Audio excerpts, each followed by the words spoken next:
নমস্কার বন্ধুরা, আশা করি সকলে ভালো আছেন।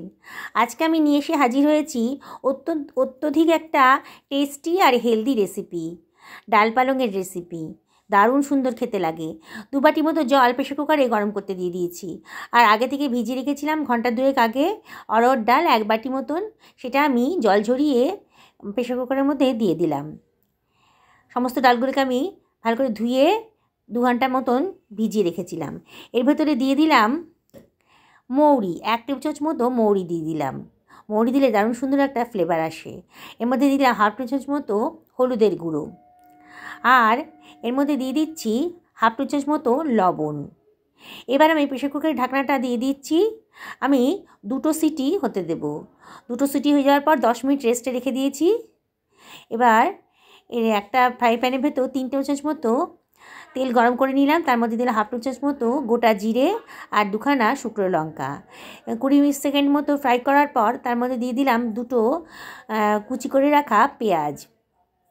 একটু ফ্রাই করে নিচ্ছি। পেঁয়াজের কালারটা একটু চেঞ্জ হয়ে যাচ্ছে। দেখুন বন্ধুরা, পেঁয়াজের কালারটা যখন গোল্ডেন ব্রাউন হয়ে গেছে, তার মধ্যে আমি একটুখানি দিয়ে দিচ্ছি জিঞ্জার পেস্ট, মানে আদা বাটা দিয়ে দিলাম এখানে। এটাকে আমি 1-2 মিনিট মতো একটু ফ্রাই করে নেব। এবার দেখুন আমার কিন্তু ফ্রাই করা হয়ে গেছে।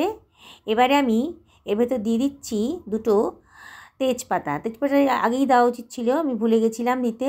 এবার দিয়ে দিলাম 1/2 টেবিল চামচ মতো হলুদের গুঁড়ো, আর দিয়ে দিলাম 1 টেবিল চামচ মতো ধনের গুঁড়ো, আর দিয়ে দিলাম 1 টেবিল চামচ মতো জিরের গুঁড়ো, আর দিয়ে দিলাম 1 টেবিল চামচ মতো লঙ্কার গুঁড়ো। লঙ্কাটা আপনারা নিজেদের পছন্দ মতো দেবেন। এবার দিয়ে দিলাম 1 টেবিল চামচ মতো লবণ, আর দিয়ে দিলাম 1 টেবিল চামচ মতো চিনিটা দিলে রান্নার টেস্টটা খুব ভালো আসে। আপনাদের যদি অপছন্দ হয় তাহলে দেবেন না।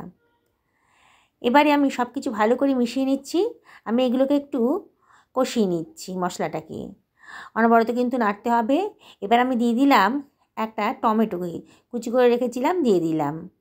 এবার সব কিছু ভালো করে মিশিয়ে দিয়ে নাড়ছি, অনবরত কিন্তু নাড়তে হবে।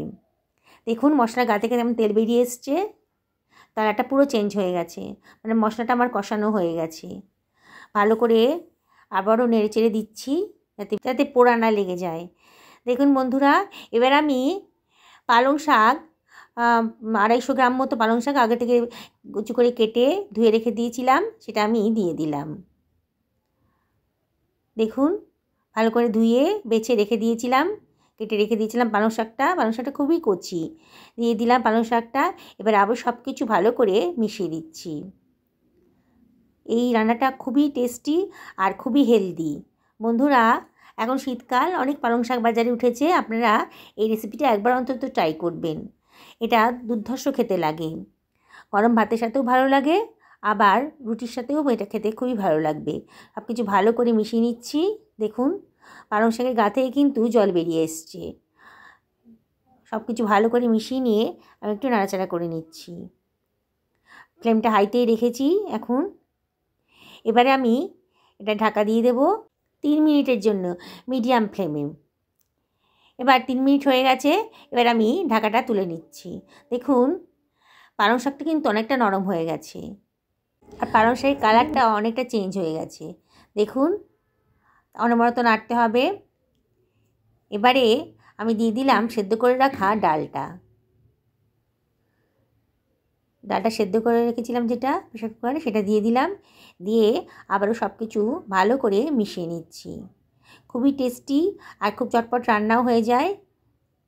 এটা খুব তাড়াতাড়ি রান্না হয়, খেতেও কিন্তু দুর্ধর্ষ লাগে। বন্ধুরা, একদিন অন্তত এইভাবে রান্না করে দেখুন, খুবই টেস্টি। আমি সব কিছু ভালো করে মিশিয়ে নিচ্ছি। দেখুন এবারও আরও 5 মিনিট আমি লো ফ্লেমে এটাকে রান্না হতে দেবো। ঢাকা দিয়ে দিয়েছি, আবারও ঢাকা তুলে দিলাম। দেখুন ডালটা বেশ ফুটে উঠেছে। আমার কিন্তু রান্নাটা কমপ্লিট হয়ে গেছে। কালারটা কত সুন্দর এসছে, খুবই টেস্টি। গরম ভাতের সাথে এটা দারুণ খেতে লাগবে। এবার আমি দিয়ে দিচ্ছি গরম মশলা, 1 টেবিল চামচ মতো গরম মশলা দিয়ে দিলাম। খুব সুন্দর একটা গন্ধ বেরোতে আরম্ভ করে দিয়েছে। এবারে আমি গ্যাসের ফ্লেমটা অফ করে দিয়ে এটা ঢাকা দিয়ে রাখবো। এটা আমি ঢাকা দিয়ে রাখছি, গ্যাসের ফ্লেমটা অফ করে দিয়েছি। এবারে আমি 2 মিনিট হয়ে গেছে। এবার আমি একটা পাত্রের ভেতর ডালটাকে তুলে নিচ্ছি। দেখুন, রেস্টে রেখেছিলাম, এবার তুলে নিচ্ছি। খুব সুন্দর গন্ধও বেরোচ্ছে। একটা পাত্রের ভেতর আমি এটাকে তুলে রাখলাম। অন্য একটা কড়াইতে আমি 1 টেবিল চামচ মতো সাদা তেল গরম হতে দিয়েছি। তেলটা গরম হয়ে গেলে আমি দিয়ে দিলাম এর ভেতরে 2 টেবিল চামচ মতো গাওয়া ঘি। এবার সব কিছু ভালো করে মিশিয়ে নিচ্ছি। নিয়ে আমি এর ভেতরে দিয়ে দিচ্ছি 2টো শুকনো লঙ্কা। শুকনো লঙ্কাটা দেওয়ার পর আমি এর ভেতর দিয়ে দিচ্ছি 1/4 টেবিল চামচ মতো গোটা জিরে। জিরেটা একটু ফ্রাই হয়ে যাবার পর আমি দিয়ে দিলাম একটু সামান্য পরিমাণে 1 চিমটি লঙ্কার গুঁড়ো। এটা আমি 30 সেকেন্ড মতো ফ্রাই হতে দিচ্ছি। এটা আমি অনবরত কিন্তু নাড়তে হবে, নাহলে কিন্তু ধরে যাবে, পোড়া লেগে যাবে, গন্ধ বেরিয়ে যাবে, তখন পোড়া গন্ধ। এবারে সুইচ অফ করে দিয়েছি। এবারে আমি তরকাটা, এই ডালটা যে তুলে রেখেছিলাম বাটির উপর, তারপরে সার্ভ করে দিচ্ছি।